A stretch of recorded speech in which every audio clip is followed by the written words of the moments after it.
ক্ষমতা চেয়ে নেওয়ার কথা হাদিসে নিষেধ আছে বুখারীতে।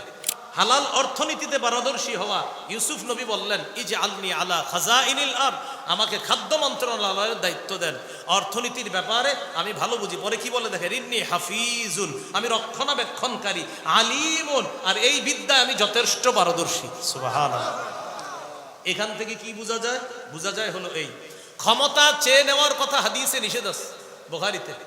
বুখারীতে আছে লা তাসআলিল ইমারা, ক্ষমতা চেয়ে নিও না। আর কোরআনে কি দেখলাম, ইউসুফ নবী বলতেছে আমারে দায়িত্ব দেন। তাহলে কি হলো? নবী বলতেছে ক্ষমতা চাও না, ইউসুফ নবী বলে দায়িত্ব নেন। হাদিস আর আয়াতের মিল হলো এই, যখন যোগ্য ব্যক্তি ক্ষমতায় থাকবে তখন ক্ষমতা চাওয়া যাবে না। আর অযোগ্য ব্যক্তি যদি ক্ষমতায় দেশ চুষে খেয়ে ফেলে, যোগ্য ব্যক্তিরা এগিয়ে গিয়ে প্রয়োজনে তাদের কাছ থেকে ক্ষমতা ছিনিয়ে নিতে হবে।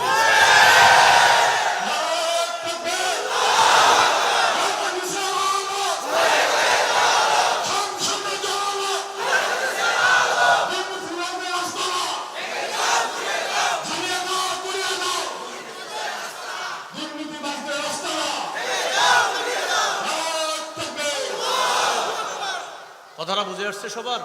তাহলে ব্যাখ্যা কি? যোগ্য ব্যক্তি যদি ক্ষমতায় থাকে তখন দায়িত্ব চাওয়া যাবে না। তো অযোগ্য ব্যক্তিরা যদি দেশ চুষে নেয়, যোগ্য ব্যক্তিরা প্রয়োজনে ক্ষমতা চেয়ে নিতে হবে এবং মুসলমানদের সহ দেশের মানুষের অধিকার প্রতিষ্ঠিত করা তখন তাদের দায়িত্ব কর্তব্য হয়ে যায়, যেটা ইউসুফ নবী করেছেন।